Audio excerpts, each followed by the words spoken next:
Bem, irmãos, chegamos aqui em 2 Reis, capítulo 20, e algo importante, eu acredito, de mencionar aqui. Estava tendo algumas conversas com alguns irmãos agora há pouco, e precisa ficar claro para a nossa vida que a palavra de Deus, ela a vida com Deus, né? Essa relação sempre é para nos colocar de volta para aquilo que é prioridade na nossa vida, ou aquilo que é prioridade na nossa existência. A gente precisa olhar a vida com Deus como uma conversão de rota. A maneira que a gente está estabelecendo a nossa vida na Terra estava disfuncional. É isso que a gente precisa saber. Os nossos desejos, muitas vezes, nossos alvos, muita coisa eram corrompidos. O padrão de sucesso, de vida do mundo era corrompido. E o Evangelho agora veio colocar nos mostrar, nos revelar qual é a nossa verdadeira vocação. Por isso que quando o Evangelho entra na nossa vida, a gente vai aprender, vai precisar reconfigurar muita coisa. Por isso que está saindo a luz. Está saindo a luz do quê? Do que é mais importante. De qual maneira que deve se viver.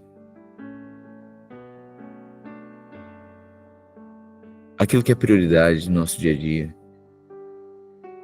Aquilo que de fato deve ser sustentado e empenhado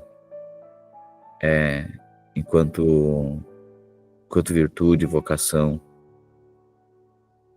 A sua energia você vai colocar na sua disposição, vai colocar aonde? Passam os meses, passam-se os anos, e a gente precisa entender que a palavra de Deus é justamente esse relacionamento com o Espírito de Deus para nos colocar de volta na rota correta. E tem coisa que, estilo de vida que a gente vivia, que não dá para viver mais. Tem coisa que, se a gente tocar do jeito que tá, a gente vai comprometer muita coisa ali na frente. Fisicamente, emocionalmente, psicologicamente. Por quê? Porque a nossa maneira de viver era uma no Egito. E agora em Deus é outra. E a gente precisa entender, então, que a palavra de Deus é sempre nos inspirando. Aqui, ó, Deus está ensinando o povo o tempo inteiro como que deve fazer, como que deve viver. Sim ou não? Assim é para nossa vida também. Você entende isso? E às vezes a gente vai tocar e gastar tanta energia, gastar tanto empenho em coisa que talvez não seja a vontade de Deus. E agora a gente precisa estar disposto a mudar e deixar esse evangelho colocar todas as coisas no seu devido lugar. Só que muitas vezes, aparentemente, isso é confrontante. Aparentemente isso é perda. Porque o mundo nunca vai valorizar o que Deus valoriza. E muita coisa que é a coisa mais importante talvez não tenha aparência de glória, aparência de sucesso. E tem muita coisa que na aparência do sucesso, na aparência do certo, na aparência daquilo que é efetivo, naturalmente falando, a gente acha que não, é por aqui, é assim mesmo que se faz. Só que isso um pouquinho mais na frente arrebenta com tudo. A palavra de Deus é uma virtude, uma inspiração, nos mostrando, nos revelando aquilo que é mais importante, nos levando para a relação com Deus, a relação com as pessoas, a relação com os irmãos. E se nós perdermos isso, queridos, nós perdemos tudo.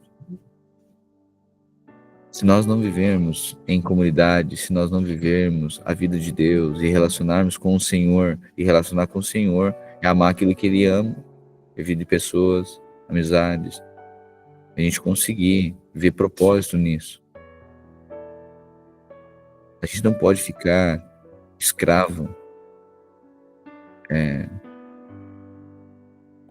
escravo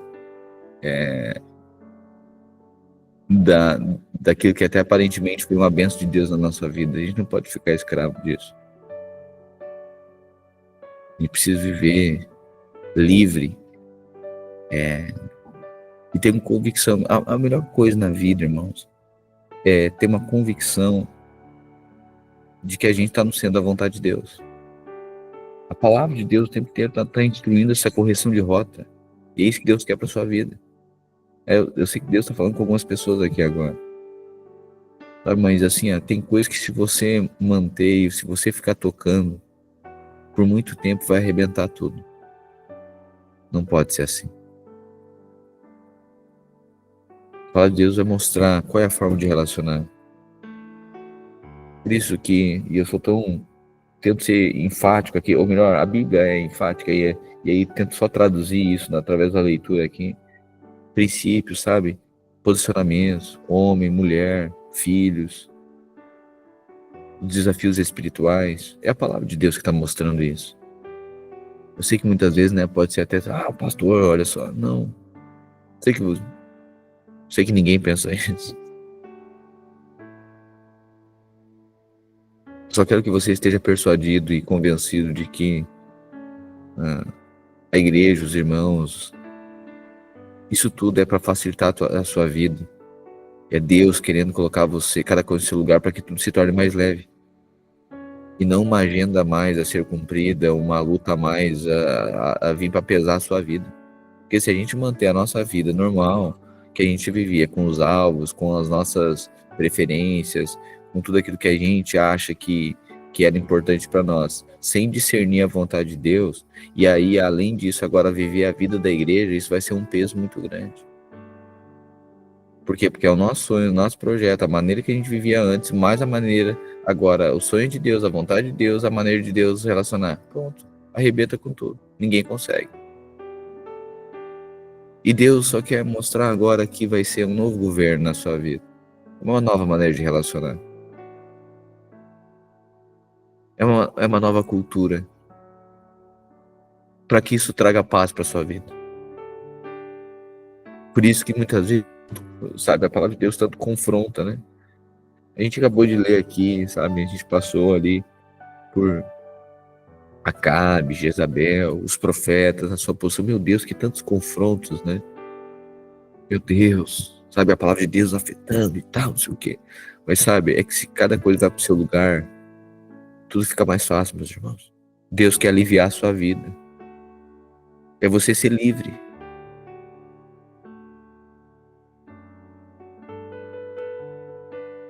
Não ver uma vida pesada, sabe? Que tudo é pesado, tudo é difícil. Não é isso que Deus quer. Deus também não é um romantismo, tá? Não tô dizendo que viram, nossa, esse romantismo existe, mas é interiormente você bem resolvido. Mas com convicção, a pior coisa é a gente carregar, viver uma sensação que a gente está sendo ruim lá fora e ruim com Deus. A gente é ruim em tudo. Ou focar só num lado e outro tá defasado. O evangelho ele vem agora para nos propor uma nova maneira de viver. E Deus quer que você viva em paz. E Deus tem as suas formas de abençoar você.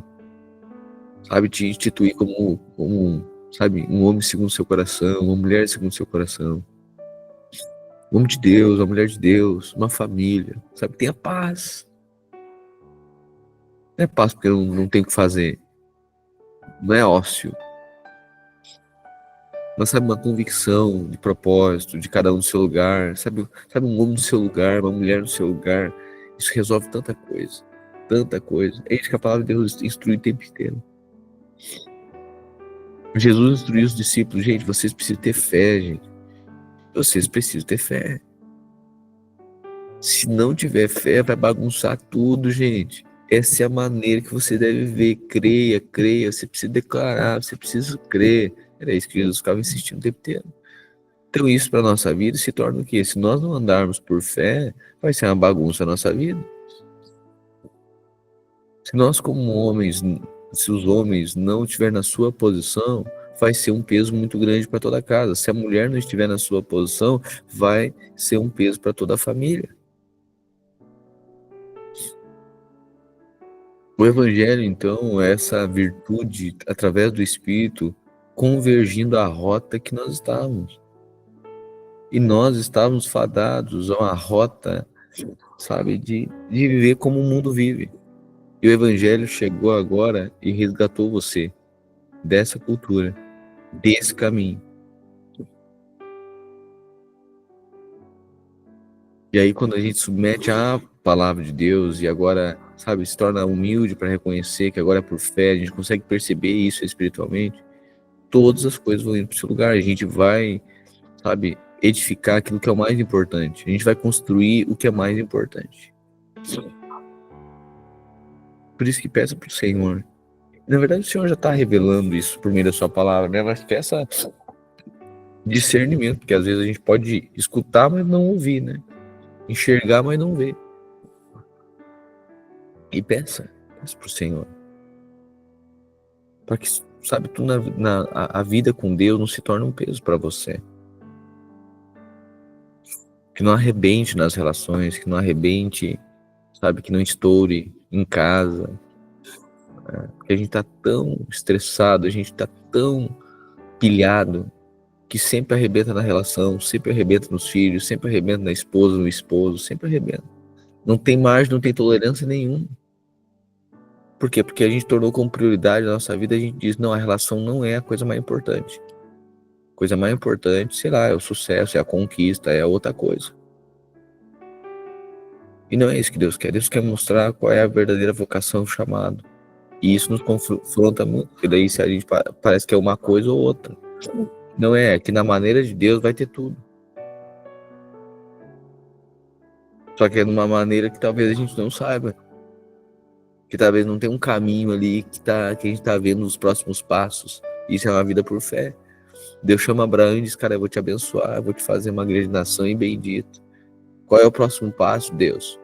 Vai para a terra. Qual? Aonde? Eu vou te mostrar. Então ele começa a se mover para um lugar que ele nem sabe para onde que é. E se viver por fé?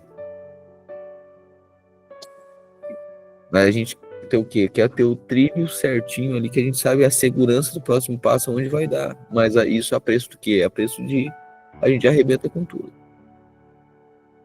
E não pode ser assim. Irmãos, não pode arrebentar na relação. Não pode arrebentar. Nosso sucesso não pode... sabe, as nossas conquistas. Isso não pode ser a preço de perder os filhos, a preço de adoecer, a preço de perder a tolerância dentro da nossa casa, a paciência. Não pode ser assim. Eu sei que Deus está falando com algumas pessoas aqui.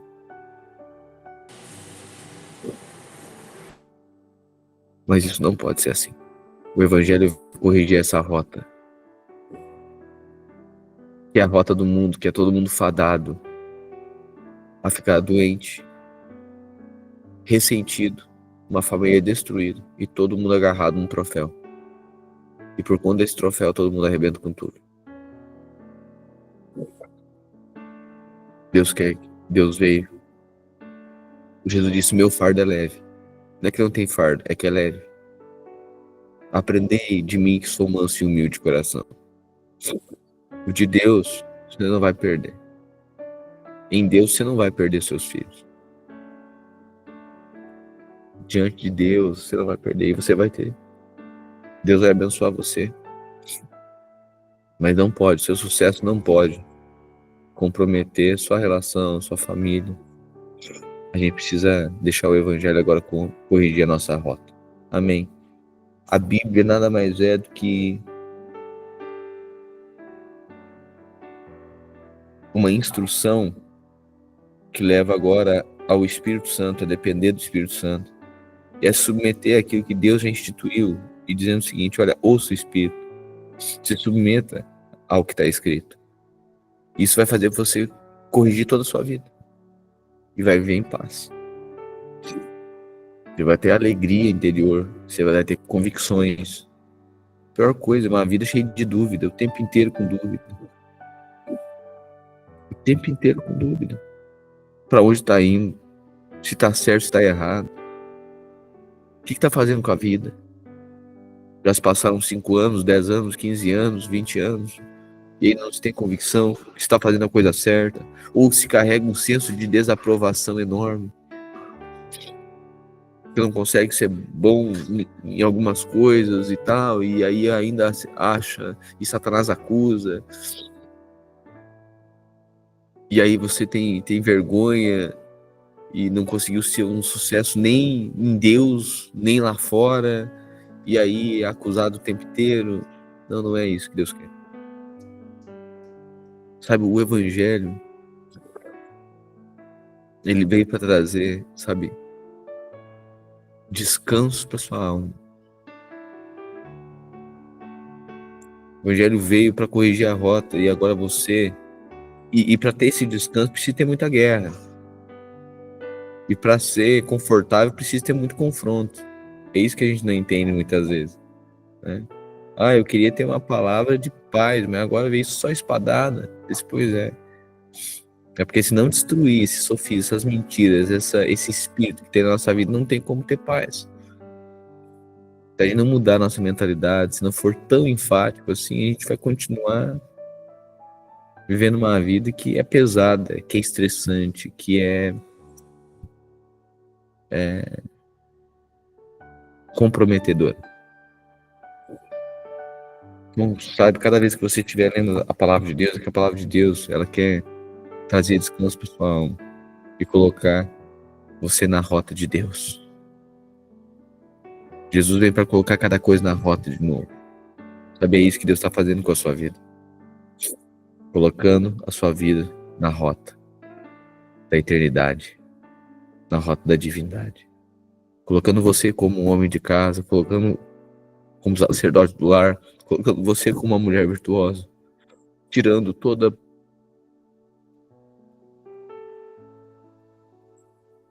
maneira natural de ver a vida, de interpretar as coisas. E mostrando, revelando o tempo inteiro aquilo que é mais importante. Se tem pessoas aí na sua casa agora, olhe para elas. Essas pessoas em Deus é a coisa mais importante. A vida com Deus, gerar pessoas, relacionamento em torno da vontade de Deus. E se as outras coisas comprometer isso, pode parar com as outras coisas. Pode parar com tudo. Se tudo que a gente estiver fazendo lá fora não foi para servir o de dentro, não pode que o de dentro seja para servir lá fora. É lá fora para servir a nossa casa. É lá fora para servir a vocação e o chamado de Deus. De nós sermos uma família segundo o Espírito de Cristo. Escute isso. A vida lá fora é para servir aqui de dentro. E não o inverso. Amém. O dia que você perceber que toda a sua casa está servindo o mundo, no sentido de escravizado, né? Não servindo enquanto propósito, né? Nosso propósito é servir, né? Os outros, não só nós mesmos. Mas o momento que a gente estiver desgastando nossa vida e perdendo tudo aqui, como escravo do Egito, como escravo do faraó, como escravo do trabalho, como escravo do sucesso, como escravo da correria, a gente precisa rever. É o emprego, é a carreira, é o curso, tudo isso é para servir a relação e não o inverso. Porque senão a gente vai perder o propósito. Se a gente perder o propósito, a gente vai perder os relacionamentos. E a gente corre, e depois a gente chega lá na frente e não tem nada.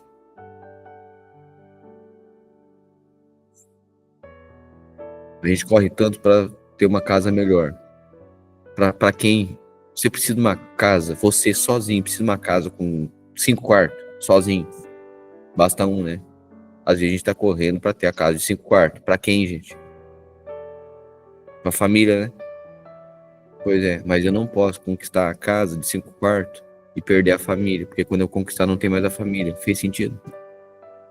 Eu só tô dando um exemplo. Muitas vezes a nossa vida se torna isso.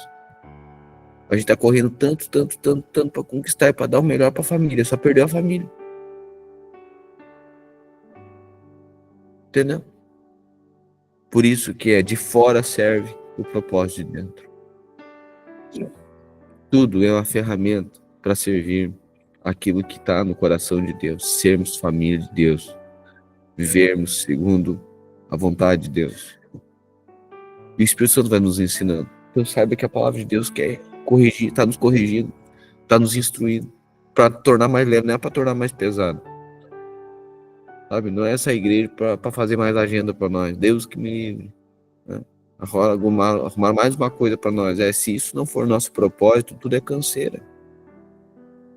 E às vezes eu sei que não é nem porque você interpreta assim, é porque o seu estilo de vida está tão pesado que não tem mais margem de tolerância para nada. É o desafio de muitos de nós. A gente vinha com um estilo de vida que agora qualquer coisinha que tenha a mais, isso é estressante.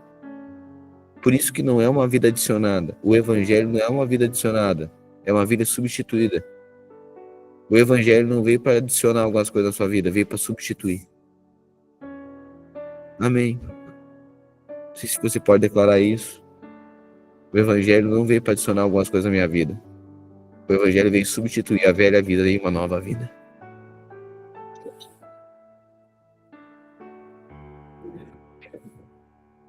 O evangelho veio substituir a sua vida. Paulo diz, não mais eu, mas ele em mim. Não mais a velha vida, mas uma nova vida, uma nova mente.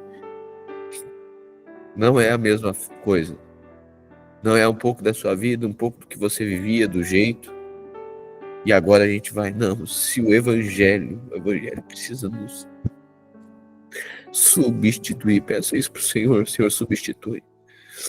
E aí você vai ter que ceder. Tem coisas que aparentemente você vai ter que retroceder. Parece perda aparente, mas você tá ganhando. Tem coisas que você vai dizer, vai parecer que parece que é um fracasso.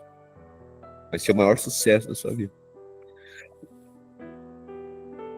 Tem coisa que vai perder e você vai ganhar muito. Tanto é que Jesus disse, essa é a maneira de viver. Quem perder aqui, ganha lá. Mas quem tentar ganhar aqui, perde tudo lá. Jesus já propôs isso.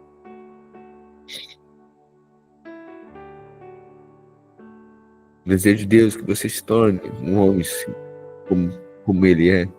Uma mulher comum. Está no coração do Senhor. Bendita, bem-aventurada. Firme, posicionada. Cheia de Deus, de virtude. Mas tenha paz no seu coração. Tenha alegria da vocação, do chamado. Irmãos, a gente está num mundo que é pesado, é bomba, sabe? Mas no meio desse caos, dessa vida tão tensa, Jesus diz, deixo-vos a minha paz eu vos dou, não como o mundo dá. É isso que o Senhor está fazendo na sua vida. Ele pegou você talvez esse ano, alguns no ano passado, outros há 3 anos, outros há 5, há 10, há 15 anos. E está corrigindo a rota. Para que você tenha paz. Para que ele cesse os seus conflitos interiores. Ou melhor, você saiba resolvê-los em Deus. Amém? É uma vida substituída. Não tente adicionar o evangelho na sua vida. Não tente adicionar a vida da igreja na sua vida. Não tente adicionar a agenda da igreja à sua agenda. Se for isso, vai ser peso para você. Não faça isso. Ou substitui a vida, substitui a agenda, substitui, porque aquilo passa a ser a sua vocação. Ou não tem como. Jesus fala com um jovem rico e diz, olha, cara, na boa, esse teu estilo de vida compromete tudo, tu vai perder tudo. Então vende tudo esse teu estilo de vida aí e me segue, que daí tu vai ganhar o reino. Tá entendendo o que Jesus estava dizendo? Tem que se substituir, não pode adicionar. Não pode ser o teu estilo de vida com mais o que eu tô propondo aqui, não tem como. Se não substituir, não tem como. Vende tudo que tu tem, tocar fogo tudo e veio viver. Lembra de Eliseu? Tocou fogo nas carroças? Certo? É loucura. Tem um retardado que jogou a capa em dia. Eu acho que isso é a coisa mais importante da sua vida. Que tu diz que tu tem um chamado de Deus, tu é louco. E tá acabando com a empresa por conta disso. E tá acabando com teu coisa, tá mudando de apartamento, tá saindo de perto de fulano, de ciclano, coisa por conta disso. Tu é doido, não tem problema na cabeça. Não, é porque eu não tô adicionando. Eu não vou adicionar chamado na minha vida. Eu vou substituir o chamado que eu tinha por outro. A velha vida por outro. É uma substituição. Amém? Quando você entra nesse caminho, tudo se torna mais leve, porque você não tem duas agendas. Você tem uma. Você não tem dois corações. O reino não está dividido, é um só. Pastor, mas daí é uma coisa ou outra. Não. É que em Deus você tem tudo. Mas é da maneira de Deus.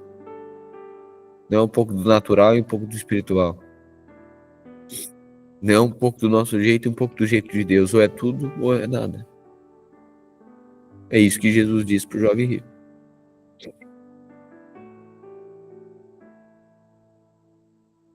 O que precisa para o reino? Eles vendem tudo que tu tem. Ah, pastor, a riqueza, o problema. Eu estava dizendo o seguinte: esse teu estilo de vida te consome, cara. Isso aí não tem como. Tu nunca vai conseguir, sabe, viver o reino dos céus desse estilo de vida aí. Se mudar. Daquele dia, mas eu pensei que era para adicionar só o evangelho, fosse adicionar umas coisas, daí não vai dar. Eu disse, não, a escolha é tua, fica em paz. Amém, querido? Não sabe que cada sentença que a gente lê aqui, a gente traga, se o Espírito Santo provoque essa revelação, essa virtude aqui, conseguir enxergar que é Deus querendo aliviar a vida de um povo que estava escravizado. Por isso que ele diz, ouve o que eu estou falando, ajeita a casa, organiza, se posiciona, faz conforme eu ordenei, vai por esse caminho, para que vocês sejam abençoados. Se vocês fizerem assim, vocês vão ser abençoados. Sabe esse descanso que tu tanto quer? Faça assim que vai ter. Sabe esse governo que tu não deseja, está governando a casa, os teus filhos, essa paz, sabe que tu tanto quer? Vai ter, mas faz desse jeito. Não vai para outros deuses, não faça dessa outra forma. Vai por aqui, vai por esse caminho. O Senhor continua dizendo isso até hoje, por meio do Espírito. Amém.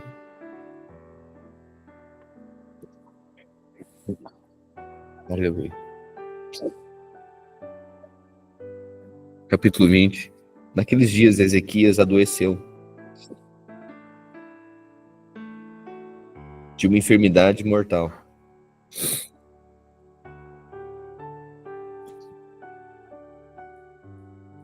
O profeta Isaías, filho de Amós, foi visitá-lo e disse: O Senhor Deus diz: põe as suas coisas em ordem, porque você não vai sarar. Apronte-se para morrer. Olha só, Deus usando o profeta para falar para o rei Ezequias que ele iria morrer. Interessante, né? Deus disse: põe a tua casa em ordem, porque tu vai morrer. Então Ezequias virou o rosto para a parede e orou assim: Ó Senhor, lembra que eu tenho te servido com fidelidade, com todo o coração, e sempre fiz aquilo que querias que eu fizesse.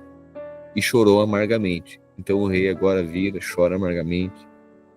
Isaías saiu do quarto em que o rei estava, mas antes que tivesse passado pelo pátio central do palácio, o Senhor Deus lhe disse: Volte e diga o seguinte a Ezequias, o governador do meu povo. Eu, Senhor, o Deus do seu antepassado Davi, escutei a sua oração e vi suas lágrimas. Eu vou curá-lo, e daqui 3 dias você irá até o templo. Vou deixar que você viva mais 15 anos. Olha isso.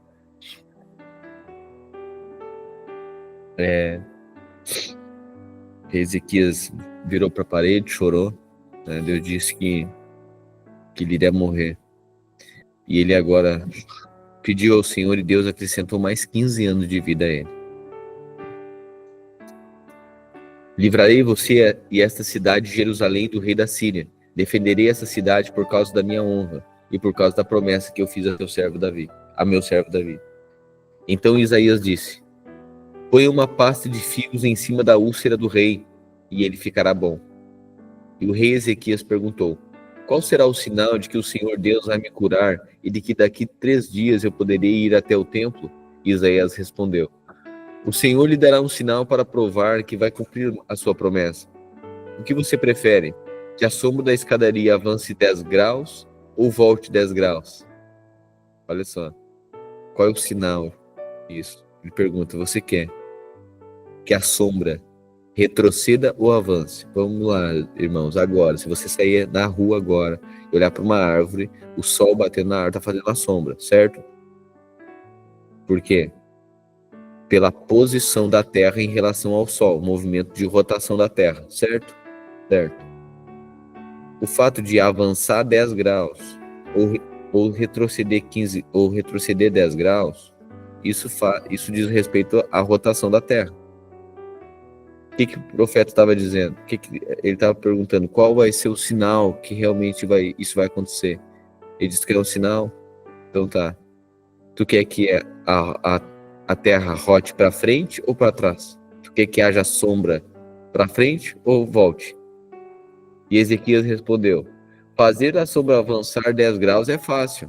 Ah, é bem fácil, claro. Eu quero é que ela volte 10 graus. Então Isaías orou. Orou a Deus o Senhor, e ele fez a sombra voltar 10 graus na escadaria feita pelo rei Acás. Uau! Você está entendendo que a Terra retrocedeu no movimento de rotação? Retrocedeu. É poderoso isso, né? Por esse mesmo tempo, o rei da Babilônia, Merodach-Baladã, filho de Baladã, soube que o rei Ezequias havia estado doente. Então mandou uma carta e um presente. Ezequias recebeu bem os mensageiros, ele mostrou toda a sua riqueza, isto é, sua prata e o seu ouro. Olha só, quem é esse que está visitando? O rei da Babilônia. Lembra que Israel agora chegou num caos tão grande que o Império Assírio começou a tomar conta? Lembra-se disso? Começou a destruir tudo? Lembra? É isso aqui que Israel está vivendo.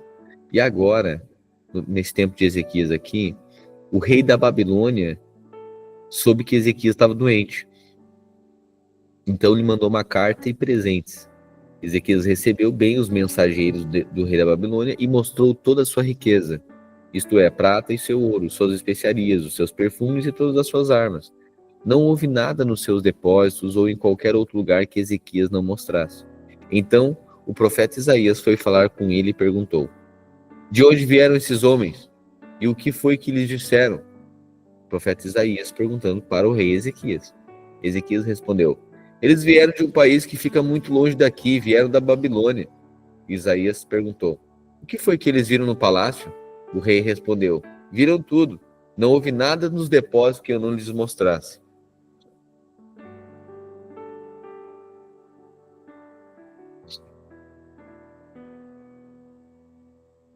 Então Isaías disse ao rei: O Senhor Deus diz que vai chegar o tempo em que tudo aquilo que está no seu palácio, isto é, tudo que os seus antepassados ajuntaram até hoje, será levado para a Babilônia.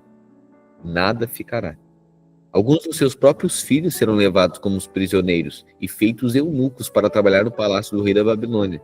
O rei Ezequias entendeu que isso queria dizer que durante a vida dele haveria paz e segurança. Por isso disse: A mensagem do Senhor que você me deu é boa. Todas as outras coisas que o rei Ezequias fez, os seus atos de coragem, e como ele construiu um reservatório e cavou um túnel para levar água para dentro da cidade, tudo está escrito na história dos reis de Judá. Ezequias morreu e o seu filho Manassés ficou no lugar dele como rei. Manassés tinha 12 anos de idade quando se tornou rei de Judá. Ele governou 55 anos em Jerusalém. A mãe dele se chamava Efiziba. Manassés pecou contra Deus, o Senhor, seguindo os costumes nojentos das nações que o Senhor havia expulsado da terra, conforme o povo de Israel avançava. Ele construiu de novo os lugares pagãos de adoração que Ezequias, o seu pai, havia destruído. Construiu altares para adoração do deus Baal e fez um poste da deusa Aserá, como Acabe, rei de Israel, havia feito. Manassés adorou as estrelas e construiu altares pagãos.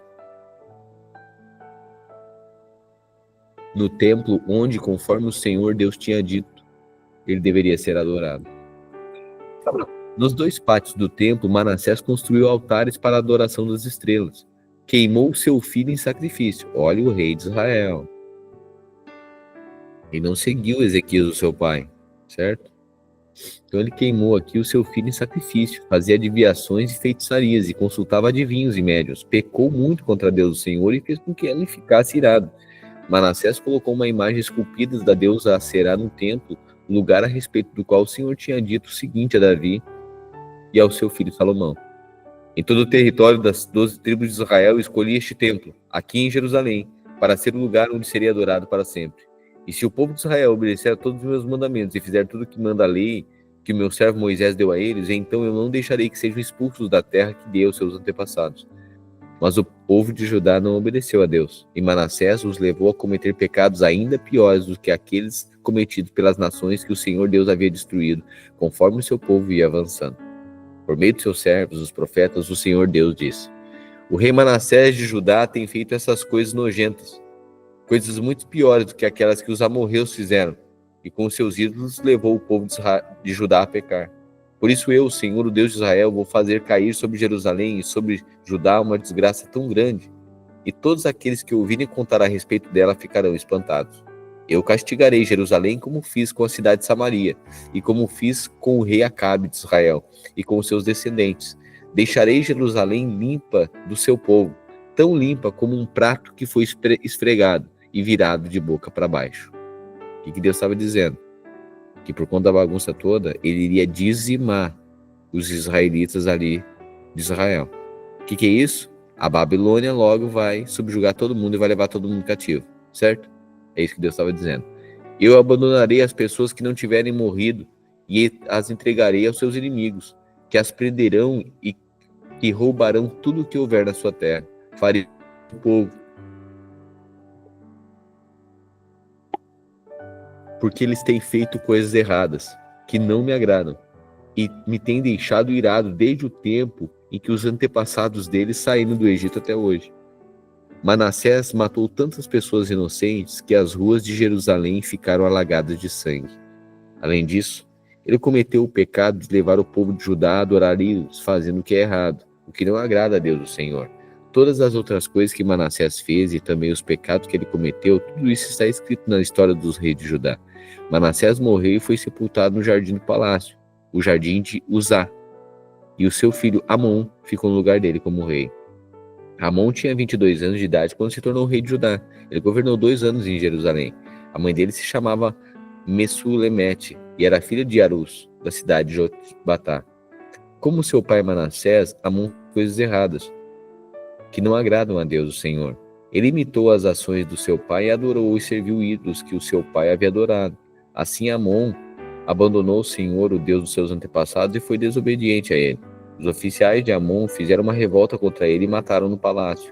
Mas o povo de Judá matou todos que haviam feito a revolta contra Amon e pôs o seu filho Josias como rei. Olha só. Mas o povo de Judá matou todos os que haviam feito a revolta contra Amon e pôs o seu filho Josias como rei. Todas as outras histórias, todas as outras coisas que Amon fez estão escritas na história dos reis de Judá. Amon foi sepultado no seu túmulo no jardim de Uzá, e o seu filho Josias ficou no lugar dele como rei. Josias tinha 8 anos de idade quando se tornou rei de Judá. Ele governou 31 anos em Jerusalém. A mãe dele se chamava Gedida e era filha de Adaías, da cidade de Boscate. Josias, preste atenção nisso, Josias fez o que agrada a Deus, o Senhor. Ele seguiu o exemplo do seu antepassado, o rei Davi, e não se desviou nem para um lado, nem para o outro. No ano 18 do seu reinado, olha agora, Josias mandou que Safã, o escrivão, filho de Azalias e neto de Mesulã, fosse ao templo. Josias deu a seguinte ordem. Olha só, depois da bagunça que havia sido feita, né? Agora Josias, ele fez o certo aos olhos do Senhor. Ele diz para o escrivão ir até o templo e diz assim: vá falar com Ilquias, o grande sacerdote, e diga a ele que conte o dinheiro que os sacerdotes que tomam conta da entrada do templo têm recebido do povo. ele que entrega esse dinheiro aos homens que estão encarregados dos consertos do templo. Eles devem pagar os carpinteiros, construtores, pedreiros e comprar a madeira e as pedras para os concertos. Os homens que estão encarregados dos concertos são honestos em tudo, e por isso não é preciso pedir que eles prestem contas desse dinheiro. Safã deu a ordem do rei a Ilquias, e este lhe contou que havia achado o livro da lei no templo. Ilquias lhe entregou o livro e ele o leu. Depois Safã voltou e contou ao rei o seguinte: os seus servidores pegaram o dinheiro que estava no templo e o entregaram aos encarregados dos concertos. E Safã disse também: tenho aqui comigo um livro que Ilquias me entregou. E leu o livro em voz alta para o rei.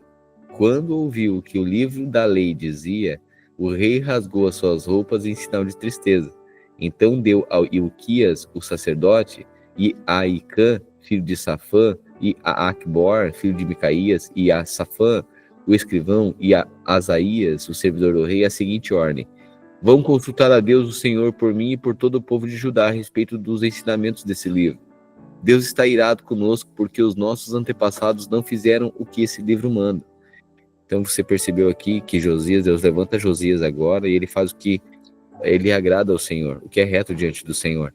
Ele pega agora e ele pega o livro da lei e cita para todo o povo. E está dizendo: gente, a gente está fazendo tudo errado, nossos antepassados tá tudo errado, né? Ele agora corrige, ele pede para reedificar o templo, para construir o templo novamente, para consertar, né? E agora Ilquias, Aicabã, Abon, Abdon, Safã e Asaías foram falar com uma profetisa chamada Uda, que morava no bairro Novo de Jerusalém. O marido dela, que se chamava Salum, filho de Tikva e neto de Arás, era o encarregado da rouparia do templo. Eles contaram a Uda o que havia acontecido, e ela lhes disse que voltasse e dessem ao rei a seguinte mensagem: eu, Senhor, o Deus de Israel, vou castigar a cidade de Jerusalém e todo o seu povo, como está escrito no livro que o rei leu.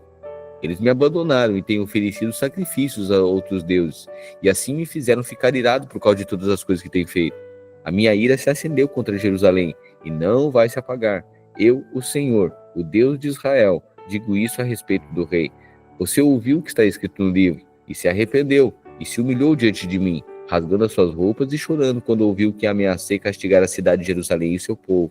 Eu vou fazer com que Jerusalém vire um lugar horrível de se ver, e o nome dessa cidade será usado para rogar pragas. Mas eu ouvi a sua oração, e por isso só depois da sua morte é que vou castigar Jerusalém. Vou deixar que você morra em paz. Então os homens levaram ao rei essa resposta. O rei Josias ordenou que todos os líderes de Judá e de Jerusalém se reunissem com ele, e eles foram todos juntos até o templo, acompanhados pelos sacerdotes, pelos profetas e por todo o resto do povo, tanto mais importantes como os mais humildes. Então o rei leu diante deles todo o livro da aliança que havia sido achado no templo. Ele ficou perto da coluna real em pé e fez com Deus, o Senhor, uma aliança pela qual eles lhe obedeceriam e guardariam as suas leis e mandamentos com todo o coração e com toda a sua alma. E também cumpririam tudo que a aliança mandava fazer, como estava escrito no livro. E todo o povo prometeu cumprir a aliança. Então Josias ordenou a Ilquias, o grande sacerdote, aos sacerdotes ajudantes e aos guardas que estavam de serviço na entrada do templo, que tirassem para fora do templo todos os objetos usados na adoração do deus Baal, da deusa Aserá e das estrelas. O rei queimou todos esses objetos fora da cidade, perto do vale de Cedron, e mandou que levassem cinzas para Betel. Retirou do serviço os sacerdotes pagãos, que os reis de Judá haviam nomeado para oferecer sacrifícios sobre os altares, dedicados aos ídolos, nas cidades de Judá e nos lugares perto de Jerusalém. Também retirou todos os sacerdotes que ofereciam sacrifícios ao deus Baal. Olha esse limpa que Josias está fazendo, você está percebendo? Ao deus Baal, ao sol, à lua e aos planetas e às estrelas. Ele retirou do templo o pote da deusa Aserá e o levou para fora da cidade, para o vale de Cedron. Ali ele o queimou e fez virar cinza. Espalhou no cemitério público. Ele destruiu os quartos do templo onde ficavam os prostitutos. Era nesse lugar que as mulheres teciam as roupas usadas na adoração da deusa Aserá. O rei Josias levou para Jerusalém os sacerdotes que estavam nas cidades de Judá, e por todo o país, desde Geba até Berseba, ele profanou os altares onde esses sacerdotes haviam oferecido sacrifício. O rei também derrubou os altares dedicados aos demônios. Esses altares ficavam perto do portão construído por Josué, governador da cidade. O portão ficava à esquerda de quem entra na cidade pelo portão principal. Esses sacerdotes estavam proibidos de oferecer sacrifício no Deus, o Senhor, mas podiam comer os pães sem fermento junto com os outros sacerdotes. O rei Josias também profanou Tofete, o lugar pagão de adoração que ficava no vale de Inom, para que ninguém queimasse o seu filho ou a sua filha como sacrifício ao deus Moloque. Ele também retirou os cavalos que os reis de Judá haviam dedicado à adoração do sol e queimou os carros usados nessa adoração. Esses carros ficavam guardados no pátio do templo, perto do portão e perto do quarto de Natã-Melec.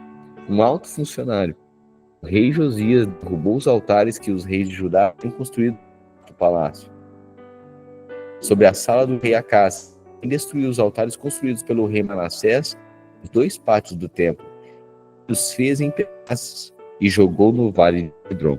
Josias profanou também os altares que o rei Salomão havia construído ao leste de Jerusalém, ao sul do Monte das Oliveiras, para a adoração de Astarote, a nojenta deusa dos Sidônios, para a adoração de Quem, nojento dos Moabitas, e para a adoração de Moloque, o nojento deus dos Amonitas. O rei Josias fez em pedaços as colunas do deus Baal, derrubou os postes da deusa Será e cobriu de ossos de gente o lugar onde eles haviam estado. Josias também derrubou o lugar da adoração que ficava em Betel e que havia sido construído pelo rei Jeroboão, filho de Nebate, que tinha feito o povo de Israel pecar.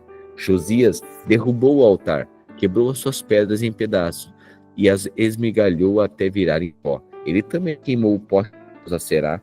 Então Josias olhou em redor e viu algumas sepulturas ali no morro. Mandou que tirassem delas os ossos e os queimou sobre o altar. Dessa maneira, ele profanou o altar, daquilo que o profeta tinha dito que ia acontecer há muito tempo, quando o rei Jeroboão estava perto do altar durante uma festa. O rei Josias olhou e viu a sepultura do profeta que havia feito aquela profecia. Então perguntou: que sepultura é essa? O povo de Betel respondeu: é a sepultura do profeta que veio de Judá, e ele profetizou as coisas que o Senhor acabou de fazer com este altar. Deixe a sepultura como está, ordenou Josias. Não mexa nos ossos dele. E assim os ossos daquele profeta ficaram junto com os ossos do profeta que tinham de Samaria. Em todas as cidades de Israel, Josias derrubou todos os lugares pagãos de adoração que haviam sido construídos pelos reis de Israel e que haviam provocado a ira do Senhor. Com todos esses altares, ele fez aquilo que havia feito em Betel. E também matou todos os sacerdotes pagãos sobre os altares onde eles haviam oferecido sacrifícios, e queimou ossos de gente em todos os altares. Depois voltou para Jerusalém. O rei Josias ordenou que todo o povo comemorasse a festa da Páscoa em honra do Senhor, o Deus deles, conforme estava escrito no livro da aliança. Desde a época em que os juízes governavam o país, nunca havia sido feita uma festa da Páscoa como essa. Olha só, está percebendo? Josias destruiu todos os altares dos outros deuses, acabou com a idolatria, certo? E agora instituiu a Páscoa. Olha só como Josias é redentivo, né? Josias ordenou que todo o povo comemorasse a festa da Páscoa, o Deus deles, conforme estava escrito no livro da aliança. Desde a época em que os juízes governavam o país, nunca havia sido feita uma Páscoa como essa, por nenhum outro dos reis de Israel ou de Judá. Foi no ano 18 do reinado de Josias que a Páscoa foi festejada em Jerusalém em honra a Deus. A fim de cumprir as leis escritas no livro de Euquias, o grande sacerdote, havia achado no templo, o rei Josias retirou de Jerusalém e do resto de Judá todos os médiuns, adivinhos e todos os deuses do lar, os ídolos de todos os outros objetos de adoração pagã. Não houve antes nenhum rei como ele, que servisse a Deus, Senhor, com todo o seu coração, mente e força, obedecendo a toda a lei que Moisés e depois nunca houve outro rei igual a ele. Mas a ira terrível havia sido contra por causa das coisas que o rei Manassés havia feito, e essa ira ainda não havia passado. O Senhor disse: eu farei com Judá o mesmo que fiz com Israel. Expulsarei da minha presença o povo de Judá e rejeitarei Jerusalém, a cidade que escolhi, e o templo, o lugar onde eu disse, onde seria adorado. Todas as outras coisas que o rei Josias fez estão escritas na história dos reis de Judá. Durante o reinado de Josias, Faraó Neco, rei do Egito, levou o seu exército até o rio Eufrates para ajudar o rei da Síria. O rei Josias saiu para lutar contra o rei Neco, em Meguido, e foi morto em batalha. Os seus oficiais puderam... Os seus oficiais puseram o corpo dele num carro de guerra e o levaram de volta para Jerusalém, onde foi sepultado no seu túmulo. O povo de Judá escolheu Joacás, filho de Josias, e ungiu como rei em lugar do seu pai. Olha agora, Joacás tinha 23 anos de idade quando se tornou rei de Judá. Ele governou 3 meses em Jerusalém. 3 meses. A mãe dele se chamava Amutal e era Jeremias, da cidade de Líbna. Seguindo o exemplo dos seus antepassados, Joacás fez coisas erradas, que não agradam a Deus, o Senhor.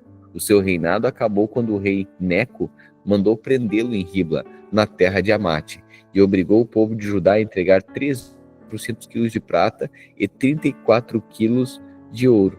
O faraó Neco pôs Eliaquim, filho de Josias, como rei de Judá, no lugar de Josias, o seu pai, e mudou o nome dele para Jeoaquim. Joacás foi levado pelo rei Neco para o Egito e morreu ali. O rei Joaquim cobrou do povo um imposto de acordo com a posse deles, a fim de ajuntar a prata e o ouro necessários para pagar ao rei do Egito, o que o rei do Egito havia exigido. Joaquim tinha 25 anos de idade quando se tornou rei de Judá. Ele governou 11 anos em Jerusalém.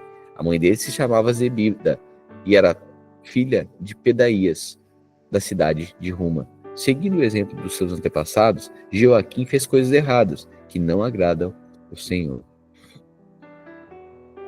Durante o reinado de Joaquim, o rei Nabucodonosor, olha agora, durante o reinado do rei Joaquim, o rei Nabucodonosor da Babilônia, chegou o Império Babilônico agora, certo?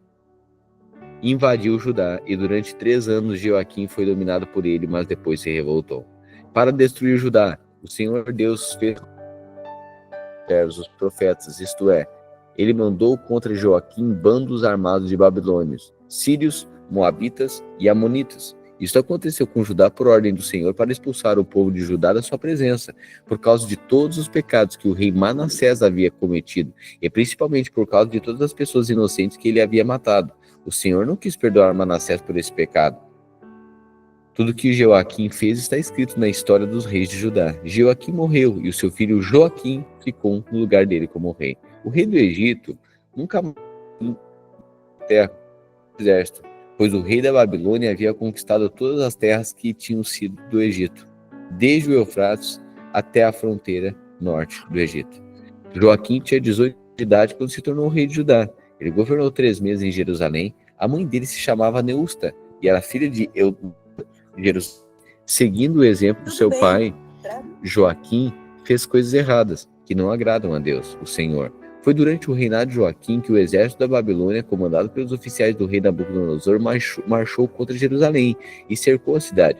Enquanto a cidade estava cercada, o próprio rei Nabucodonosor foi até lá.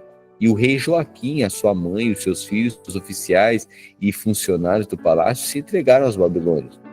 No 8º ano do reinado de Nabucodonosor, ele levou Joaquim como prisioneiro.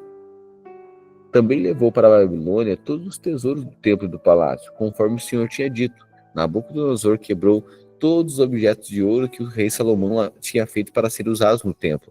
Nabucodonosor levou como prisioneiros toda a gente de Jerusalém, todos os príncipes e todos os cidadãos mais importantes, 10.000 pessoas ao todo. Levou também todos os artesãos, incluindo ferreiros, ficaram em Judá, somente as pessoas mais pobres. Então, Nabucodonosor vai, toma Judá, toma Jerusalém, leva tudo, certo? Aqui agora o povo vai ser escravizado pelo Império da Babilônia. Nabucodonosor levou para a Babilônia como prisioneiro, junto com a mãe dele, as suas esposas, seus oficiais e as pessoas importantes de Judá. Nabucodonosor mandou todos os homens importantes para a Babilônia, 7.000 ao todo, e 1.000 artesãos, incluindo os ferreiros, todos eles treinados para lutar na guerra. Nabucodonosor colocou Betanias, o tio de Joaquim, como rei de Judá e mudou o nome dele para Zedequias. Zedequias tinha 21 anos de idade quando se tornou rei de Judá. Ele governou 11 anos em Jerusalém. A mãe dele se chamava Amuntal e era filha de Jeremias, da cidade de Líbna. O rei Zedequias fez coisas erradas que não agradam a Deus, o Senhor, como o rei Joaquim havia feito. O Senhor ficou tão irado contra o povo de Jerusalém e de Judá que os afastou da sua presença. Zedequias se revoltou contra o rei Nabucodonosor da Babilônia. Então Nabucodonosor veio com todo o seu exército e atacou a cidade de Jerusalém no dia 10 do 10º mês do ano 9 do reinado de Zedequias. Eles acamparam fora da cidade e construíram rampas de ataque ao redor dela. Eles ficaram cercando a cidade até o ano 11 do reinado de Zedequias. No dia 9 do 4º mês do mesmo ano, quando a cidade estava apertada pela fome e não havia comida para o povo, os babilônios conseguiram abrir uma brecha na muralha da cidade. Embora eles estivessem em volta da cidade, todos os soldados israelitas fugiram durante a noite. Eles saíram pelo caminho do jardim do rei, foram perto do portão que ligava as suas muralhas e fugiram na direção do vale do Jordão. Mas os exércitos dos babilônios perseguiu o rei Zedequias, alcançou-o na planície de Jericó, e todos seus soldados o abandonaram. Zedequias foi preso e levado para o rei da Babilônia, que estava na cidade de Ribla. Ali Nabucodonosor pronunciou a sua sentença contra Zedequias. Mataram os seus filhos na frente dele. Então Nabucodonosor mandou furar os olhos de Zedequias e prendê-lo com correntes de bronze. Depois o levaram para a Babilônia. No dia 7 do 5º mês do ano 19 do reinado de Nabucodonosor, o rei da Babilônia, Nebuzaradã, conselheiro do rei e comandante-geral do exército, entrou em Jerusalém. Ele incendiou o templo, o palácio do rei. Olha só. Agora estão invadindo de novo Jerusalém e quebrando tudo. Você viu que o povo foi levado? Viu que os artesãos foram levados? Os sacerdotes haviam sido levados, certo? Agora vem um dos reis, olha só, no dia 7 do 5º mês do ano 19 do reinado de Nabucodonosor na Babilônia, Nebuzaradã, conselheiro do rei e comandante-geral do seu exército em Jerusalém, incendiou o templo, o palácio do rei e as casas de todas as pessoas importantes de Jerusalém. E os seus soldados derrubaram as muralhas da cidade. Então Nebuzaradã levou para a Babilônia as pessoas que haviam sido deixadas na cidade, o resto dos operários especializados e aquelas que haviam passado para o lado dos babilônios. Mas deixou em Judá algumas das pessoas mais pobres e as pôs para trabalhar nas plantações de uvas e nos campos. Os babilônios quebraram as colunas de bronze e as carretas que estavam no templo, e também o grande tanque de bronze. Então levaram todo o bronze para a Babilônia. Levaram também embora as pás e as vasilhas usadas para carregar as cinzas do altar. Levaram ainda as tesouras de cortar pavios e lamparinas, as vasilhas de queimar incenso e todos os outros objetos de bronze usados no serviço do templo. Nebuzaradã levou embora tudo que era feito de ouro e de prata, incluindo vasilhas pequenas e garfos de carregar brasas.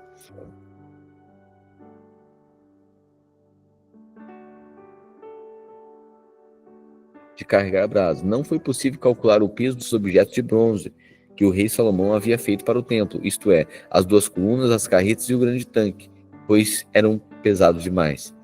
As 2 colunas eram iguais e cada um tinha 8 metros de altura, com um remate de bronze no alto, que media 30 de altura. E toda a remate ficava reendilhado e com romãos de bronze.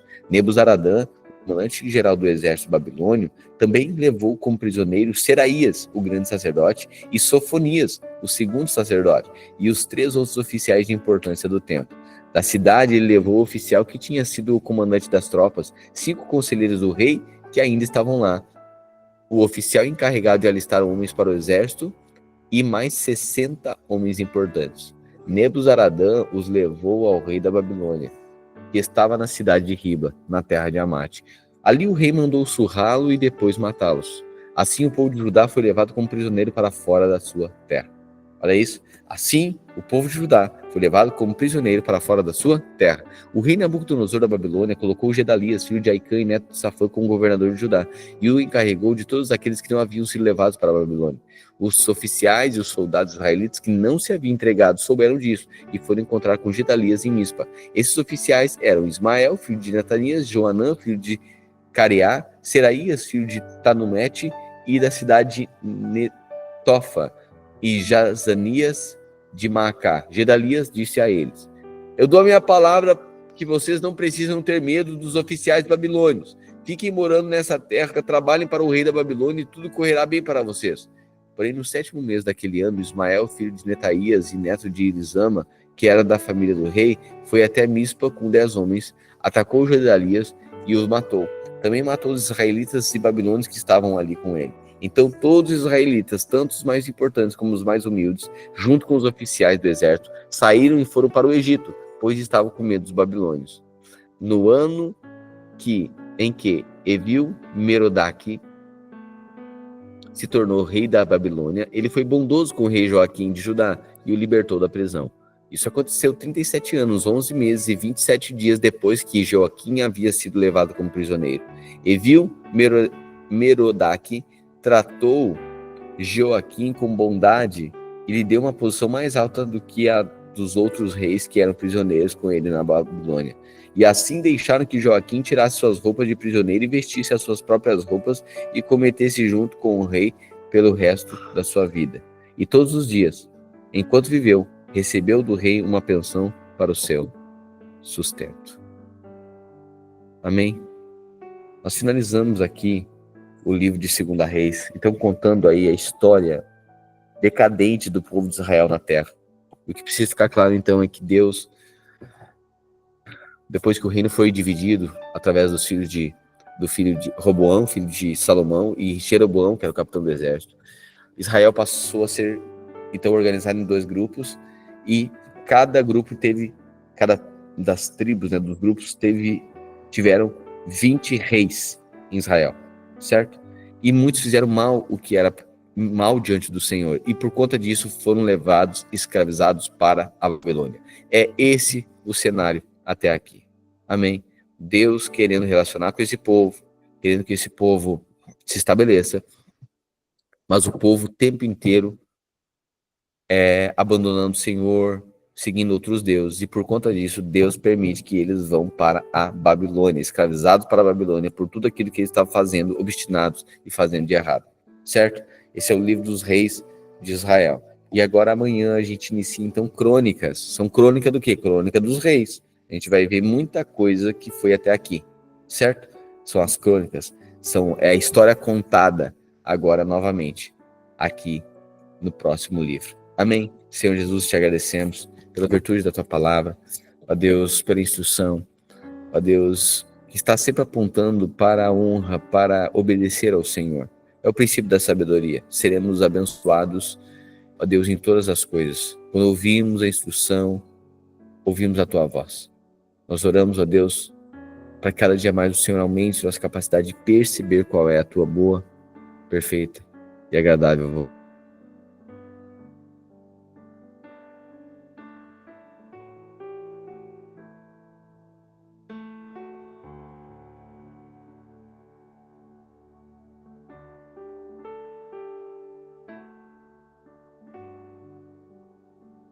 Amém. Certo, queridos? Nós vamos aqui então nosso devocional. Um dia, uma tarde abençoada para você, muito produtiva, uma noite produtiva também. Lembrando aqui que está chegando o nosso Rema Camp, certo? Ontem estávamos aqui, eu até agora estou aqui no Monte Rema, certo? Volto hoje para Porto Alegre mais tarde. E peço que você já organize aí as coisas que você precisa trazer para cá amanhã. Provavelmente amanhã, isso amanhã. Aí a gente vai já trazer mais um reboque de coisa aqui pro Monte Remo, certo? Então você quer já enviar a barraca, precisa, né? Coisas grandes que depois não dá conta, né? De trazer um colchão dentro de um carro, gente. Organize antes, tá bom? Para que chegue de forma mais fácil e ter uma estrutura aqui, que deixe você mais confortável. Lembrando que nós também, essa semana, estaremos aí organizando com vocês a questão a gente já alinhou a alimentação, certo? E a gente vai comprar toda a alimentação e depois a gente faz o rateio por pessoa. Esse é a forma mais barata e de maior qualidade. Para fazer individualmente, fazendo todas as refeições, fica tudo mais caro que isso, certo? Então, pela experiência, a gente faz assim já nos anos anteriores, E esse ano olha, vai ser surpreendente, tá? Esse ano vai ser muito surpreendente. Vai ter muito tempo, assim, de comunhão mesmo, de compartilhamento, de vida, certo? Então, prepare, organize isso aí, vai ser maravilhoso. É, e algumas coisas a gente vai preparar antes, tá? Então, as irmãs aí já vão preparar, talvez pães, já para trazer pães pronto já para cá, bolos, tá? Então, faça um bolo em casa para não fazer um bolo no Rematempo, tá? Que temos. E claro, se precisar, a gente faz aqui alguma. Quem você quer enviar uma mensagem? A gente faz aqui, produz algumas coisas aqui também, tá? Nós vamos preparar um cardápio gostoso, que fique sempre, né? A gente sempre pensa em todo mundo, que fique acessível para todos, vai ser maravilhoso. Sendo grato ontem aos irmãos que estavam aqui, aos irmãos que estiveram sábado passado, sábado retrasado, no outro sábado, mais de mês, né? Aos finais de semana, aqui no Monte Remo, organizando tudo em favor de tantos irmãos. Grato ao Senhor pela vida, pelo seu encargo, pela sua responsabilidade. Certamente aqueles que não vieram antes, certamente vão honrar isso, né? E todos nós vamos poder desfrutar esse descanso um na vida dos outros. Amém. Graças a paz, boa tarde. Você que ainda não fez, faça sua inscrição rapidamente, ok? Para nós alinharmos isso o mais cedo possível. Dizendo aqui aos líderes que logo mais à tarde eu vou fazer a ligação, ou no final do dia, faço uma ligação, uma chamada de vídeo. Eu precisaria algumas coisas com vocês em relação à alimentação. Amém? Graças a paz, boa tarde. Nos vemos amanhã, ao meio-dia aqui. Tchau, pai. Tchau, sua linda. Saudade de você. Cadê você?